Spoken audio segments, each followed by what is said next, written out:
I need it.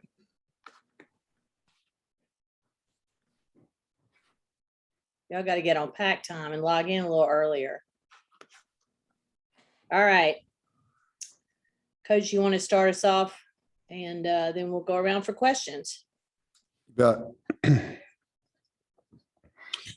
Just starting with recap of our win over USF. I was really proud of the staff and players and how the guys prepared. It was great to be at home in front of the crowd, and there's a lot that goes into that. And so it felt like we were physical. I thought we played fast. I thought our guys executed the game plan in many ways, and we were able to come out of the game healthy, which is always a critical piece, and play a lot of guys, and many of them played well. Some of them getting their first reps out there and making their plays in the stadium for the first time. So that'll be a huge growing opportunity for that group. As a team, we only had 3 penalties. It all starts with not beating ourselves, and I was pleased with that. I do think we could even be better. We had 1 encroachment penalty on defense, and couldn't find the 1 penalty they called on the offense. But we could be better, but it was much improved from where we were a year ago. Offensively, we rushed the ball well. Bam, Ricky, and Jordan were all very productive. The O-line and tight end group and receivers all battled in the run game, to rush for 290 plus and not have any balls on the ground from a fumble standpoint. Proud of those guys for that. And, I thought our receivers really strained blocking, and that was something that was a point of emphasis for that group. Devin at quarterback played well. He got the ball to a lot of people. He had a few plays I know he wishes he had back, and I do like how he got better as the game went on. I think there was some rust there at the beginning for him, and then he just settled in and played pretty good football for us and distributed the ball to a lot of people. Negatives, I think we missed a couple opportunities, left some plays out there. Had Thayer wide open and underthrew a ball, which ended up being intercepted, and he had Porter on a corner route that we missed. And then just some fundamental things in protection. We gave up a sack, and guys can do some things better there. I think there's nothing like game day when it comes to correcting the things that you might get away with in practice when it's not live. It really shows up. And so offensively, very pleased, but also a lot of things we can work on. Defensively, you get shut out. At 3 takeaways, 2 of them were in the red zone. And I thought we played the ball well in the defensive back area, better than I've seen us play it. Guys were attacking the football, breaking on balls, didn't give up an explosive play for a touchdown, obviously, with the shutout.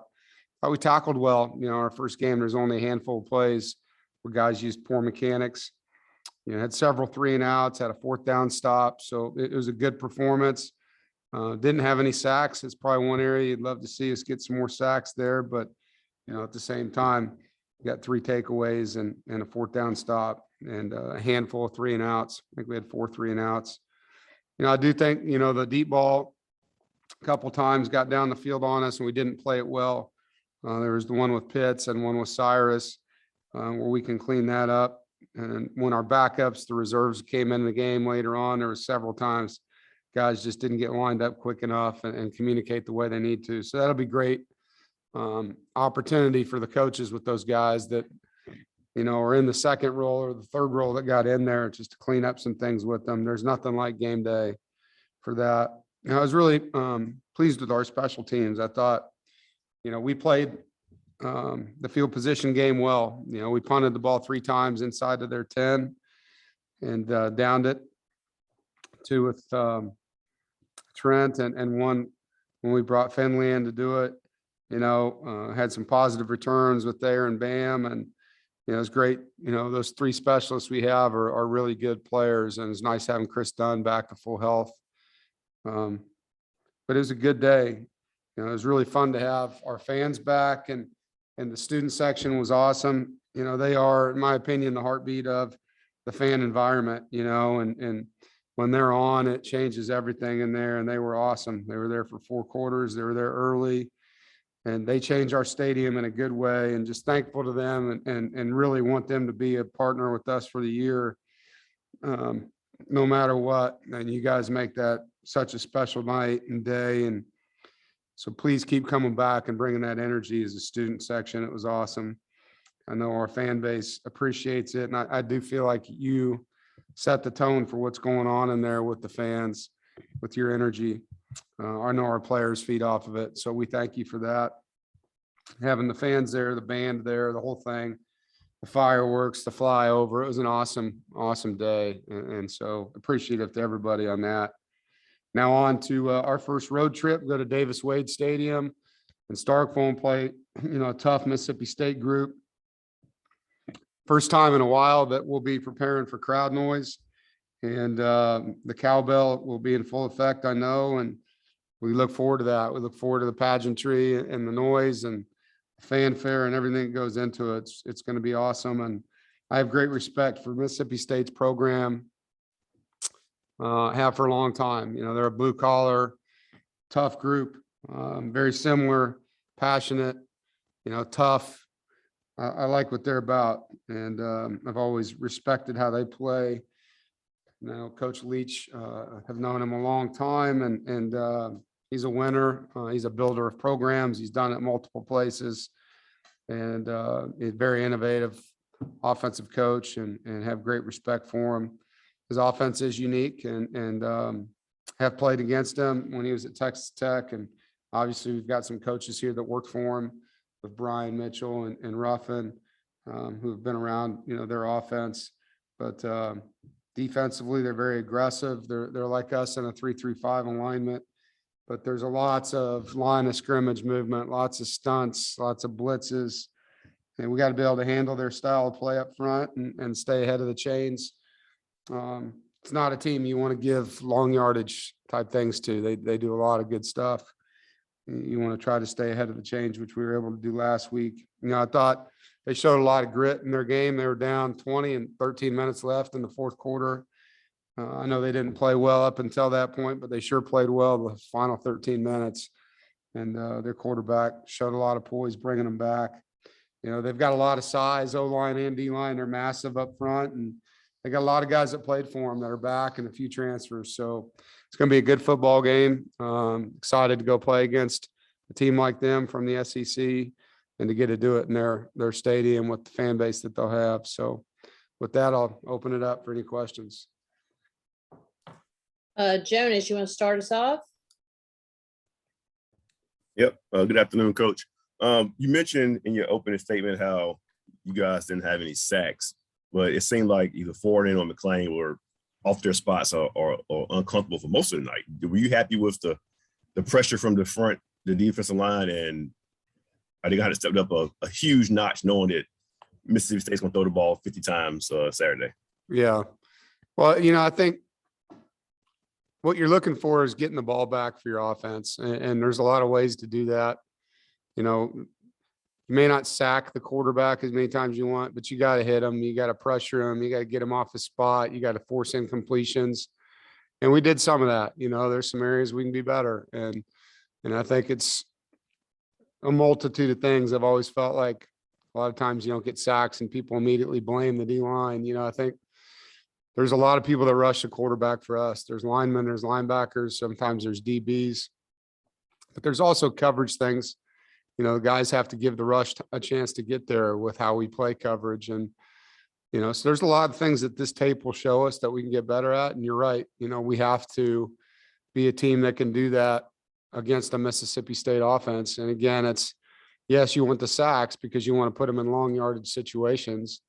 But more so, you want to force the interceptions. You want to get that ball where, like, La Tech had a pick six on him when he was scrambling around, so you got to try to get him out where he doesn't want to be, get him out of his comfort zone, not give him the time that he normally has, and then get the ball back for your offense with the pressure that you create. Aaron. Hey, Dave, you mentioned maturity the other night about how your guys handled the game. And I guess there's a second part to that of how they handle success after the fact. What did you sense from them in light of how they were handled it the other night on game night? Yeah, I thought we were good on game night. We didn't have any after the whistle type stuff, where guys were, doing things the refs were worried about. Yeah, we celebrated interceptions, but that was us as a team, not us taunting anyone. And I thought our guys did a nice job understanding how to have fun and do it within the rules. And as far as being mature enough to handle success, that's first conversation we had after the game. You to enjoy it for 24 hours, man, and soak it in. When we get back to work, we're on to the next one, and that one doesn't matter anymore. And the guys were hook, line, and sinker with it. They understand it. Now we got to go do it. But they definitely understood where I was coming from with it. Andrew. Dave, looking at Cyrus Fagan in his first game in an NC State uniform, he had the pick. It looked like he got into the backfield and made a couple plays against the run. What did you see from him, and what are you looking to see from him going forward? Well, Cyrus plays the ball well. I think he reads the quarterback well. He breaks on it before the ball gets there a lot, does it in practice too. He's a ball hawk. As far as the tackling aspect, he had one really nice, they ran a perimeter screen, and Tyler Baker-Williams turned it back and he came up and hit it. And he brings a lot of energy. He does it every day. He's one of those enthusiasm type players that I think feeds the team in a positive fashion. And so we're glad he's here. I think he's created really needed competition in the back end with him and Jaqueen, and it's going to make Jaqueen better. It makes Cyrus better. They know they got to play off each other that way. Rob. Yeah, Dave, how much of the SEC versus ACC do you speak to that to your team? Does that matter? Is this just another non-conference game? No, I don't really have to say a lot, Rob, with that. It was brought up in our team meeting yesterday. We're playing another Power 5 team, and from a conference that gets a lot of notoriety, and it's an opportunity for us to continue to earn respect. Obviously, playing on the road against a team like that from their league, if you find a way to win that game, it's good for your team. It's good for your program. So our guys are aware that, we're playing an SEC team. It won't be something I talk about 5 days in a row, I can tell you that. But, it is something worth conversation. Todd Gibson. Yeah, Dave, kind of piggybacking off of Rob's question, the ACC kind of had a tough weekend this past weekend. From a coaching standpoint, do not like, obviously you probably don't like to see that, but do you look at it as an opportunity too for your team to move up in the etching order? Well, there's a lot of football left, we talked as a team the other day about it, and we can't get too high with our win, and those teams that lost, they're going to get better, and I think there were some good games played. You had, UNC Virginia Tech at Virginia Tech's a good football game. It was a one possession game. Last night, another one possession game with Florida State and Notre Dame. And so there's good football games. Clemson, Georgia was a heck of a football game. It wasn't like we went out and laid an egg. There was a bunch of competitive games, and we were one possession away as a league of making a bunch of good things happen. So, I told the team this, you watch the playoffs every year, there's usually 3 teams in the playoffs with 1 loss. Usually one team's undefeated and the other 3 aren't, and so we're only 1 weekend. There's so much football left, and we just need to focus on us, and being the best we can be against a good Mississippi State team. Daniel. Morning, Coach. Bam garnered a lot of attention in the preseason. Like a lot of people are saying that he was going to be one of the conference's premier backs. I actually want to ask about Ricky. Do you think that during the USF game that he was kind of basically playing with a chip on his shoulder, and that made him have to stand out a little bit more, saying like, hey, I'm here too? You probably should ask Ricky that. I think Ricky played really well, and so did Bam. I think those 2 guys, they're really good friends. They feed off of each other. They cheer for each other, and they need each other. To play this type of football for as long as we want to play, you need to have a rotation back there. And so I think we're in a really good situation. We look at them both as starters. I'm sure from a competitive standpoint, Ricky's trying to prove himself, and I'm sure Bam is too. They're both pretty humble guys that want to be the best they can be. So, from a personal standpoint, I think he would be better to speak on that than I would. Brett, Dave, from a program standpoint, how important is a game like this? How big of an opportunity is it?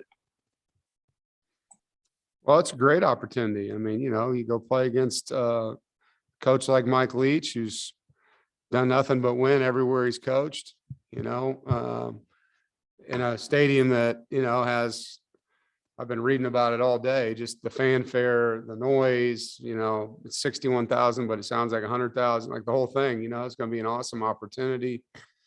And then, we're on ESPN, so great audience for people to watch the game and then come home, and get a home game the week after. So it's a great opportunity for us. Matt Carter. Yeah, Coach, what do you remember about preparing for Mike Leach's offense when you were back at Kansas? What those weeks were like to prepare for them, and how much have their offense evolved, or is it still a lot of the same principles? Yeah. We had 4 games with them when I was there.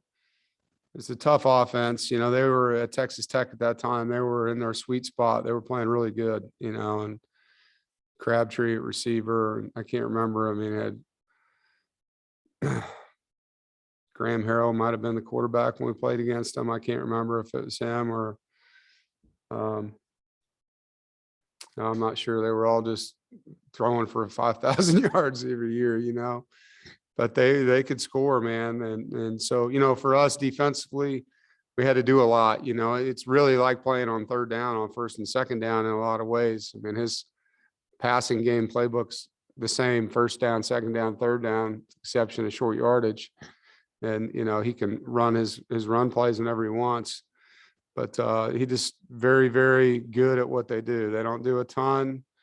There's not a ton of formations. There's really good understanding of spacing and timing in their offense and doing things after the catch with it. And you have to be able to tackle in space. And I think their screen game is really underrated. I think their perimeter screens is no different than us running a stretch play. I mean, they get the ball out quick, so you can't get to the quarterback. And then there's lead blockers for a wide out, and can you shed blocks and tackle in space? I think he's got a great system. He understands ins and outs. And, as a defensive coach, you've got to have answers, and you can't be one-dimensional.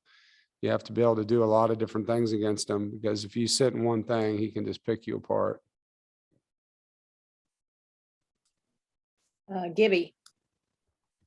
Yeah, Dave, Drake Thomas looked like and was running around like a defensive back on Thursday night.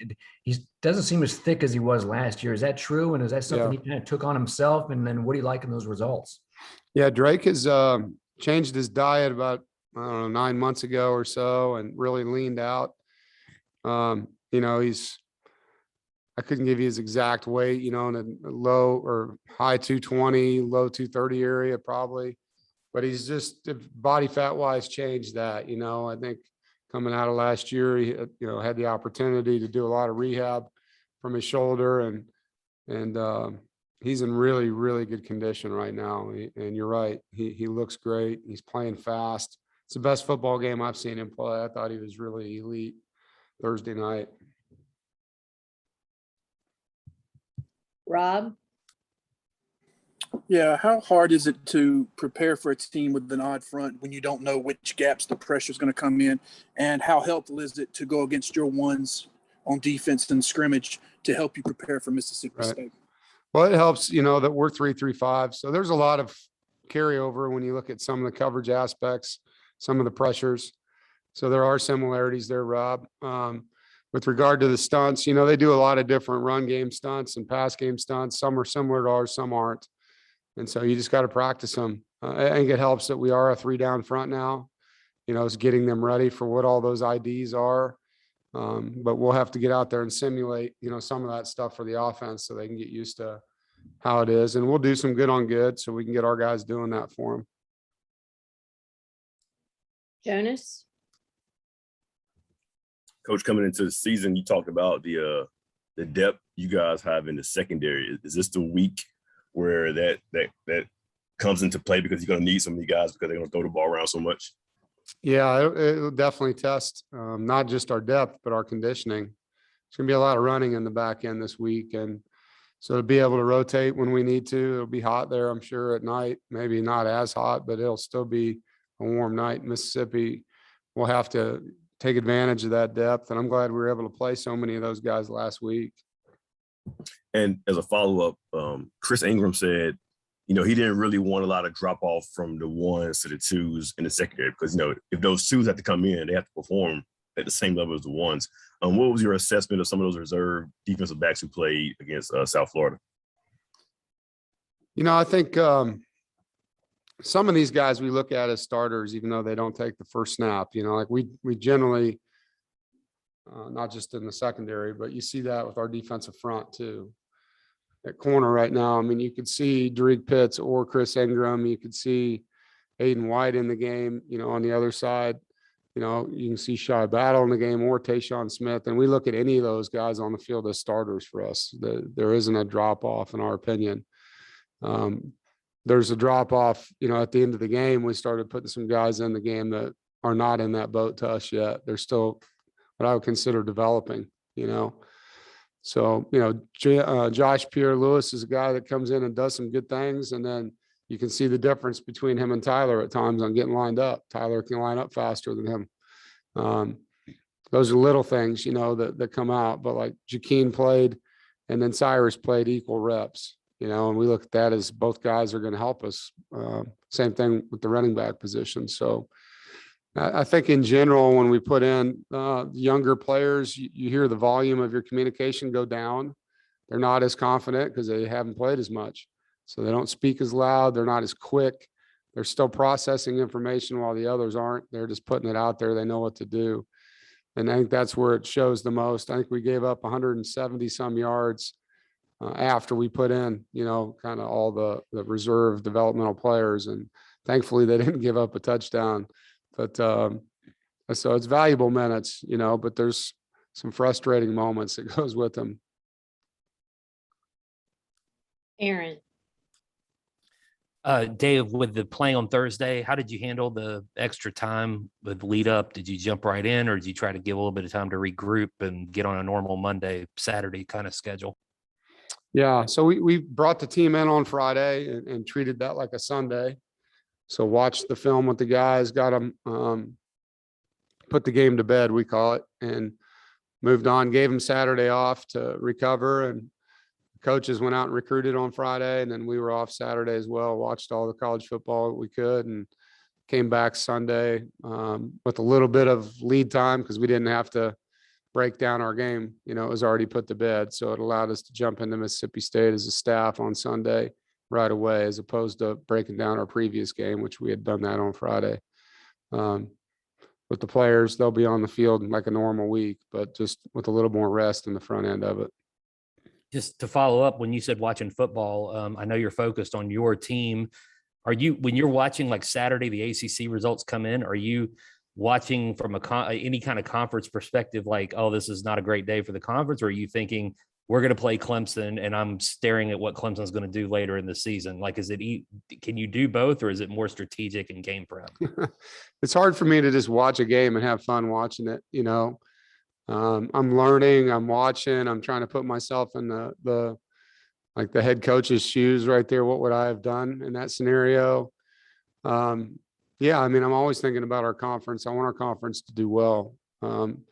But yeah, there's strategic things. There's also, relaxation too. Like, hey man, I don't have to deal with this 4th down decision right here. I'm laughing, you know what I mean? So I'm having fun with it. I mean, it's relaxing. Try to not put any stress into my life that I don't need to, but I enjoyed, there's a lot of really good football on that Saturday. It was nice to watch Wisconsin, Penn State play. And then I watched the Mississippi State La Tech game, which was another tight game. Watched the Georgia Clemson game, another tight game. So there's some really good football games on to watch. Andy? Hey, Coach. When you're preparing for Mississippi State's offense, I mean, what kind of challenge does Jaquavius Marks, the running back over there, what kind of challenge does he just pose in the running game, the passing game, and what he's kind of able to do all over? Well, he's a really good receiver for him out of the backfield. I think that's the first thing that you see. I mean, he's gifted catching the ball. He's good at running it. after the catch. He's thick enough, he can run through you and quick enough to make you miss. And as you know, they're spacing things out. So there's a lot of room in there. You know, it's not like you're going to pack the box all day long, and go one-on-one with their wideouts. He's going to have some lighter boxes to run into at times because your coverage stuff. So yeah, I mean, he's definitely a guy that probably gets under the radar because of how much they throw it. But I think he broke a lot of records there as a freshman running back with catches out of the backfield, if I'm not mistaken. Thank you. Yep. Are there any other questions for Coach?